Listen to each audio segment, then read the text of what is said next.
Hello everyone, कैसे हैं आप सभी लोग। होपफुली आप अपनी फ्रेंड्स, फैमिली, रिलेटिव्स, अपने काम में, अपने परिवार के साथ बिज़ी होंगे, स्वस्थ होंगे, प्रसन्न होंगे। तो लेट्स सी कि आज की रीडिंग किस किस से रेजोनेट करती है। जो भी करंट सिचुएशन चल रही है उसके रिगार्डिंग ये टैरो कार्ड हमें क्या गाइडेंस देने जा रहे हैं। तो स्टार्ट करते हैं कि हो सकता है कि जो भी आपके लव पार्टनर हैं या वर्क प्लेस भी पॉसिबल है, वहाँ अब आपको क्लियर हो गया है कि कौन आपका अपना है और कौन आपके पीछे आपके बारे में बातें बना रहा है, कौन दोस्त है और कौन दुश्मन है। ये कन्फ्यूज़न काफ़ी लंबे समय से आपके दिलो दिमाग में चल रहा था और आप सही गलत के बारे में डिसीज़न नहीं ले पा रहे थे। तो चाहे वो पर्सनल लाइफ हो या वर्क का प्लेस हो, तो अब आप एक डिसीज़न लेने की कंडीशन में नज़र आ रहे हैं। और जो भी फॉगी सिचुएशंस थी, आप उसमें से काफ़ी तेज़ी से बाहर निकल रहे हैं और काफ़ी गुस्से में भी नज़र आ रहे हैं। कुछ चीज़ें हैं आपको जो आपको हर्ट करी हैं और जैसा आपने नहीं सोचा था, कुछ चीज़ें वैसे आपके सामने आती हुई नज़र आ रही है।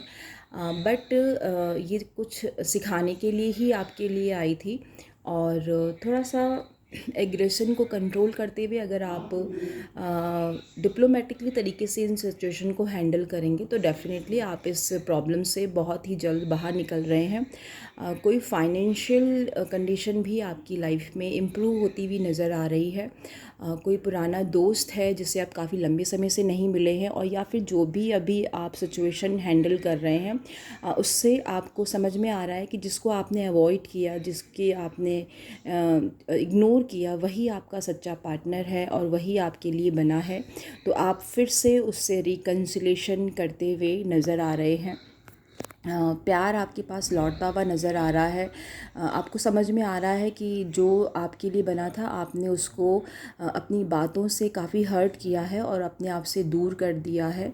और बट एक डेस्टिनी आपको फिर से एक मौका देगी, आप अपनी इस इनसिक्योरिटी से बाहर निकले। वो पर्सन अभी भी आपके लिए वहीं खड़ा है, आपका वेट कर रहा है।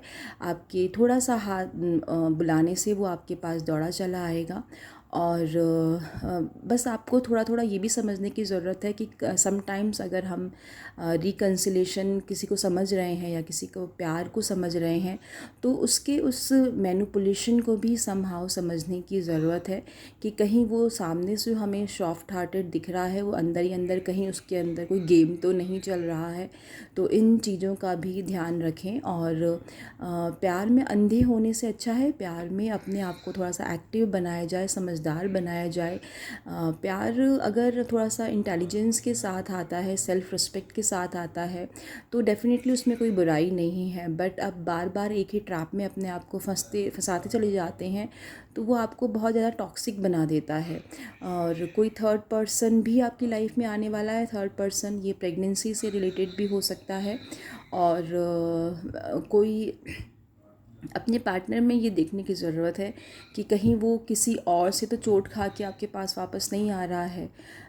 कहीं किसी और के पास चला गया, बट उसने उसको उतना प्यार या उतना अपनापन नहीं दिया जितना आप उसको दे सकते थे। तब वो आपके पास लौट के तो नहीं आ रहा है, तो इस बात का ख्याल रखें। और वर्क प्लेस में काफ़ी तरक्की होती हुई नज़र आ रही है। और कहीं बाहर ट्रैवलिंग हो रही है, कहीं अगर बाहर पढ़ने जाना चाह रहे थे, वीज़ा कोई प्रॉब्लम हो रही थी, तो वो चीज़ें भी दूर होती हुई नज़र आ रही है। आप बहुत जल्द कहीं विदेश में ट्रैवल कर सकते हैं 2 महीने के अंदर या फिर इस महीने के एंड में। और कईयों की शादी की बात पक्की होती हुई नज़र आ रही है। आप अपने पार्टनर के साथ उस समय को काफ़ी इंजॉय कर रहे हैं, आप दोनों एक दूसरे के लिए काफ़ी कमिटेड हैं और इस समय इस मोमेंट को सिर्फ़ और सिर्फ प्यार में ही जी रहे हैं। आपको और कुछ भी समझ में नहीं आ रहा, काफ़ी हाई एनर्जी है। काफ़ी रोमांटिक टाइम आप स्पेंड करते हुए नज़र आ रहे हैं और बहुत सी प्लानिंग चल रही है। बहुत कुछ आने वाले समय में आपके लिए आता हुआ नज़र आ रहा है। तो आज के लिए इतना ही। और हो सके तो आप बताइएगा कि कौन से सिचुएशन आपसे रेजोनेट करी है, क्या गाइडेंस मिला है। और आप चाहें तो आप कमेंट बॉक्स में अपने रिगार्डिंग किसी क्वेश्चन को भी पूछ सकते हैं। आज के लिए इतना ही। Lots of blessings. Thank you so much. Have a blessed day ahead.